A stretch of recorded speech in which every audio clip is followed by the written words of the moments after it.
আসসালামু আলাইকুম সবাইকে। সবাই কেমন আছেন? আমার ইউটিউব চ্যানেলে আপনাদের সবাইকে আমন্ত্রণ। যারা যারা আমার ভিডিওটি দেখছেন তাদেরকে অসংখ্য ধন্যবাদ। আজকে প্রায় ১.৫ বছর পর আমি আমার বাবার বাড়ি যাচ্ছি, ব্রাহ্মণবাড়িয়া। আর আমার শ্বশুর বাড়ি হচ্ছে কুমিল্লা। তা আমরা কুমিল্লা স্টেশনে বসে ট্রেনের অপেক্ষা করছিলাম। ১.৫ বছর পর বাবার বাড়ি এই জন্য যাচ্ছি, কারণ ১.৫ বছর হলো আমি আমার সেকেন্ড বেবি কনসিভ করার পর বেবি হওয়া থেকে নিয়ে এই পর্যন্ত বাবার বাড়ি যাওয়া হয়নি। এই ব্লগটাতে আপনারা দেখতে পাবেন আমরা বাবার বাড়ি যাচ্ছি, আমার মেয়ে তার নানা বাড়ি যাচ্ছে, আমার স্বামী, আমি, আমার ছোট একটা বেবি হয়েছে। ওর বয়স হচ্ছে ৬ মাস। ৬ মাস আগে আমি চাইনি কোথাও ট্রাভেল করতে। তো যারা যারা আমার ভিডিওতে প্রথম বা আমার চ্যানেলে প্রথম, তাদের সবাইকে অসংখ্য ধন্যবাদ। আমার ভিডিওটি ভালো লাগলে আমার চ্যানেলটিকে সাবস্ক্রাইব করে দিয়ে যাবেন এবং আমাদের পাশে থাকবেন, যেন এভাবেই আমরা সুন্দর সুন্দর ভিডিও আপনাদের উপহার দিতে পারি। তো চলে আসি আমার ১.৫ বছর পর বাবার বাড়ি যাওয়ার কথাগুলো নিয়ে। এই যে আমার কোলে হচ্ছে আমার ছেলে। এই ভিডিওতে আমি আমার ছেলেকে দেখাবো। এই ফার্স্ট টাইম আমি আমার ছেলেকে দেখাবো। ও হচ্ছে আমার মেয়ে। আমার মেয়ে হচ্ছে, ওর নাম হচ্ছে আয়েশা। আমার চ্যানেলে ওর অনেক ভিডিও আছে। অ্যাকচুয়ালি ট্রেনে বা বাসে যখনই আমি যাতায়াত করি না কেন, আমার ট্রেনে এবং বাসে যে বিভিন্ন ছোটোখাটো জিনিসগুলো বিক্রি করে ওইগুলো কিনে খেতে ভালো লাগে। এই হচ্ছে আমার ছেলে। আমার ছেলের নাম হচ্ছে মীর আহনাফ ইউসুফ। ইউসুফ নবীর নামে নামে আমি ওর নাম রেখেছি ইউসুফ। সবাই ওর জন্য দোয়া করবেন। আমরা পপকর্ন খেয়ে নিলাম, ঝালমুড়ি খেয়ে নিলাম, এখন আবার পেয়ারা মাখা খাচ্ছি। ট্রেন বা বাসে যে জিনিসগুলো বিক্রি হয় ওইগুলো জানি ততটা স্বাস্থ্যকর না, কিন্তু এগুলো খেতে যে কী ভালো লাগে। অল্প টাকার জিনিস কিন্তু মজা কিন্তু অনেক, তাই না বলেন? যারা যারা ট্রেন বা বাসে জার্নি করেন তারাও হয়তো আমার মতোই ছোটোখাটো এই জিনিসগুলো খেতে খুব পছন্দ করেন, না? আমার মেয়েও অনেক পছন্দ করে, আমিও অনেক পছন্দ করি। তো বাবার বাড়ি আসার সাথে সাথেই আমার ছেলে তার নানার এই রঙিন রঙিন দাড়িগুলো নিয়ে খেলা শুরু করে দিল। আমার শ্বশুর আব্বা আবার বলে দিয়েছিল এই আমার ছেলেকে, তোমার দাদার দাড়িগুলো তো টেনে তুমি মজা পাও না, তুমি তোমার নানা দাড়িগুলো টানলে অনেক মজা পাইবা, কারণ তোমার নানা ভাইয়ের দাড়িগুলো অনেক লম্বা লম্বা আছে। সবাই আমার আব্বার জন্য, আমার ছোটো আব্বার জন্য, দুজনের জন্য দোয়া করে নেবেন, তারা যেন সবসময় ভালো থাকে। আর ১.৫ বছর পর আমি আমার মায়ের হাতে রান্না খাচ্ছি। পরবর্তী ব্লগগুলোতেও দেখতে পাবেন আমি আমার মায়ের হাতে রান্না, আমার মায়ের রান্নার ভিডিও এবং লাইভ অনেক কিছু করছি। যেহেতু আমি আসছি, আমার ইচ্ছে আছে আমি কিছুদিন থাকবো, এত তাড়াতাড়ি যাব না, যেহেতু ১.৫ বছরের একটা গ্যাপ পড়েছে। তো দুপুরে আমরা ভাত খেয়ে নিলাম, গরু গোস্ত খেয়ে নিলাম, দেশি মাছ ভুনা করেছিল, ডিম করেছিল, বেগুন করেছিল।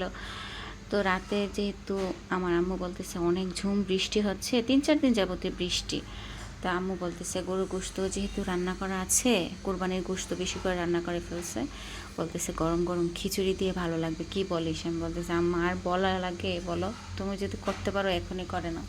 তো আমার আম্মা এই যে রান্না করছিল, হাত যে দেখতে পাচ্ছেন উনি হচ্ছেন আমার আম্মা। আম্মার হাতের রান্না বিশ্বাস করেন আমার মা বলে না, সবাই আমার আম্মার হাতের রান্নার প্রশংসা করে। আমার আম্মা অনেক সুন্দরী মহিলা। আমার আম্মাকে নাকি ইয়াং বয়সে সবাই সুন্দরী ভাবি করে ডাকতেন। আর এখন আমার আম্মার বর্তমানে এখনও সুন্দর আছেন, তারপরও বৃদ্ধ হলে বুঝতেই পারেন সৌন্দর্যতা মানুষের হ্রাস পায়। সংসার, বাচ্চা কাচ্চা, দুনিয়াদারি করতে করতে মানুষের রূপচর্চা বা নিজের প্রতি যত্ন নেওয়ার সময় পায় না। আর আমার আম্মা হচ্ছে ৬০ বছর ঊর্ধ্ব একজন বয়স্ক মহিলা, কিন্তু আম্মার রান্নার গুণ এখনও সে আগের মতোই রয়ে গিয়েছে। আম্মা যখন বোনা খিচুড়িটা রান্না করেছে, বিশ্বাস করেন আমরা মানে শর্ট পড়ে গিয়েছে। খিচুড়ি এত মজা হয়েছিল, এত মজা।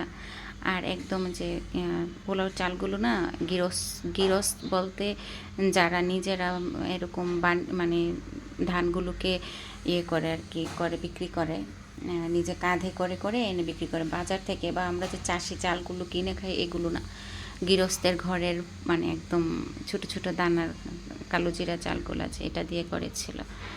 তো তো আমি বলতেছিলাম, মা তোমার রান্নার গুণ তো মা আমিও পেয়েছি, কিন্তু তোমার মতো এত স্বাদ তো মা হয় না। তখন আম্মু বলতেছে, ছোটো থেকে যে আমার হাতের রান্না খেয়ে তোদের অভ্যাস হয়ে গেছে, এজন্য আমার রান্নাই তোদের কাছে ভালো লাগে। আসলে কিন্তু তা না, আম্মার রান্না আসলেও মজা। আপনি দেখেন কালারটা কত সুন্দর এসেছে না? দেখবেন, শেষ পর্যন্ত দেখতে থাকবেন আম্মা যে রান্না করে, সব মশলা এত ভালো করে কষায়। আসলে খাবারের মজাটা হয় কিভাবে জানেন? মশলা কষানোর উপরে হচ্ছে মজা। তো আমি আমার আম্মার কাছ থেকে এই জিনিসটা পেয়েছি। তো আম্মা আবার একটা, এখন যে মশলাটা দিচ্ছে এটা হচ্ছে আমার আম্মার হাতের স্পেশাল একটা মশলা। এটা আম্মা বিভিন্ন ধরনের মশলা ব্লেন্ড, শুকিয়ে প্রথমে ভেজে এগুলাকে ইয়ে করে ব্লেন্ড করে অল্প একটু এই মশলাটা ইউজ করে সব কিছুতে, যেমন মাংস জাতীয় আইটেমগুলোতে বা সবজি জাতীয় আইটেমগুলোতে খুব মজা হয়। এই যে আমার আম্মার মাত্র এক ধরনের ডাল দিয়েছে, যেহেতু আমাদের দুপুরে অনেক ভারী খাবার হয়েছে, মুগের ডাল বা বুটের ডাল এই সব সময় এগুলো ইউজ করে মা, কিন্তু এবার ইউজ করেনি, শুধু মসুর ডাল দিয়ে করেছে যেন কোনো প্রকার গ্যাস না পড়ে, যেহেতু আমার হাজব্যান্ডের গ্যাসের সমস্যা হয়েছিল দুপুরে ভারী খাবার খেয়ে। দেখেন এত মজা, এত ইয়ামি। শোনেন, একটা কথা বলে আপনাদেরকে, নিজের মাকে ভালোবাসবেন, মাকে সম্মান করবেন, কারণ মা বেশি দিন থাকে না, কারোর মাই বেশি দিন থাকে না, চলে যাই। যতদিন আছে ওনাদেরকে ভালোবাসবেন, ওনাদের প্রতি অনেক লয়াল হওয়ার চেষ্টা করবেন। আমার মায়ের জন্য দোয়া করবেন, এবং আমার চ্যানেলে আমার ভিডিওগুলো যে দেখছেন, যে এখন পর্যন্ত দেখে আসছেন, তাকে অসংখ্য ধন্যবাদ। আমার ভিডিওটা দেখে আমার চ্যানেলটাকে সাবস্ক্রাইব করে দিয়ে যাবেন, এবং আমার মেয়ে, আমার ছেলে, আমার হাজব্যান্ড, আমার বাবা মা আমার জন্য দোয়া করে যাবেন। আমিও আপনাদের জন্য অনেক অনেক অনেক দোয়া করি, যেন আপনারা সবাই ভালো থাকেন, সবার মনে নেক আশাগুলো পূরণ হয়ে যায়।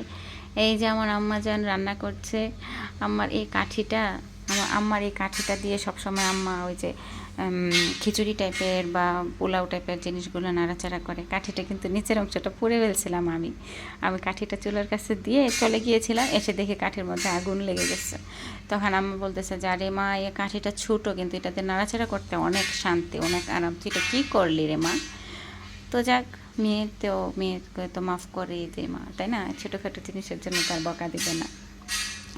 আচ্ছা, আপনাদের সবাইকে অসংখ্য ধন্যবাদ। আমি যেহেতু আমার বাবার বাড়িতে আছি, আমি এমন লং ভিডিও আরও অনেক নিয়ে আসব, আমার মায়ের হাতের রান্না নিয়ে আসবো। এই যে আম্মু আবার ফুটন্ত গরম পানি দিয়ে দিচ্ছে খিচুড়িতে। সবসময় আমার মা থেকে আমি এই জিনিসটা শিখেছি যে সব রান্নায় গরম পানি ইউজ করতে হয়, আর গরম পানি ইউজ করলে পোলাও বা খিচুড়ি বা সব কিছু ঝরঝরা হয়। এবং গরুর গোশতেও আমি গরম পানি দিই, ডালেও গরম পানি দিই, আমি সব কিছুতেই গরম পানি ইউজ করি। যারা যারা আমার চ্যানেলে রান্নার ভিডিওস দেখেন বা লাইভ দেখেন তারা হয়তো জানেন। আর আমি যখন ভয়েস দিচ্ছিলাম তখন আমাদের বিল্ডিংয়ের কাজ চলতেছিল, টং টং শব্দ হচ্ছে, এতে আপনারা বিরক্ত হবেন না। আমার চ্যানেলের পাশে থাকবেন, আমার ভিডিও দেখবেন, আমার চ্যানেলটিকে সাবস্ক্রাইব করবেন। ধন্যবাদ আপনাদের সবাইকে। আল্লাহ হাফেজ।